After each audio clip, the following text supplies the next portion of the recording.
जो आपसे जूनियर है उसके सामने भी आपको सफाई देना पड़ता है, हाथ जोड़ना पड़ता है। कैसी मानसिक स्थिति बना लिया आपने? आपके शागिर्दों ने कहां लाके खड़ा कर दिया है? हम जाना कहां चाह रहे थे, फिर कुछ दिन के बाद फिर मन ना स्थिति को बिगाड़ दिया लोगों ने, फिर आपको लेकर के गए लोग, आप ही गए। मुख्यमंत्री नीतीश जी, बार बार आप क्यों गलती करते हैं कि आपको बार बार सफाई देना पड़ता है?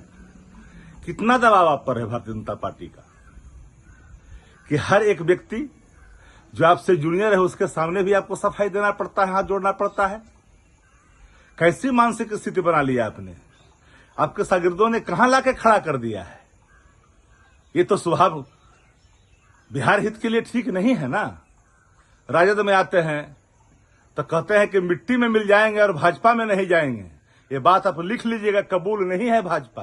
आपने ही कहा, फिर चले गए थे, फिर छटपटाहट में फिर आ गए और आपने कहा कि हमारे चमचे बेलचे जो शागिर्द हैं यही लोग तो ले गए थे हमको, हम जाना कहां चाह रहे थे। फिर कुछ दिन के बाद फिर मन ना स्थिति को बिगाड़ दिया लोगों ने, फिर आपको लेकर के गए लोग, आप ही गए। अब इतना बार सफाई, अरे प्रधानमंत्री जी का पैर छुआ, बात समझ में आया, बिहार को कुछ मिले ना मिले, लेकिन पैर छुआ आपने। बताइए कितनी बार बिहारीपन का मजाक उड़ाइएगा? बिहार का अपना एक अतीत है गौरवशाली, उस पर क्यों कालिक पोतना चाहते हैं? कौन बुला रहा है? अरे आप आइए या मत आइए, ये आपकी मर्जी है।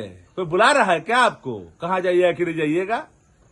लेकिन बार बार सफाई, कभी सिंदूर की कसम, कभी किसी की कसम, कभी अदना आदमी किरानी क्लर्क रैंक का प्राइवेट कंपनी का इंजीनियर के सामने कभी हाथ जोड़ते हैं। ये क्या बनाकर रखा है आपके मनोस्थिति को लोगों ने? नीतीश कुमार एक व्यक्ति थे, once upon a time there was a Nitish Kumar. आज क्या हो गया भाई? क्या हो गया है कि बार बार हर भाजपाई के सामने आपको घुटना टेक करके माफी मांगना पड़ता है और सफाई देना पड़ता है?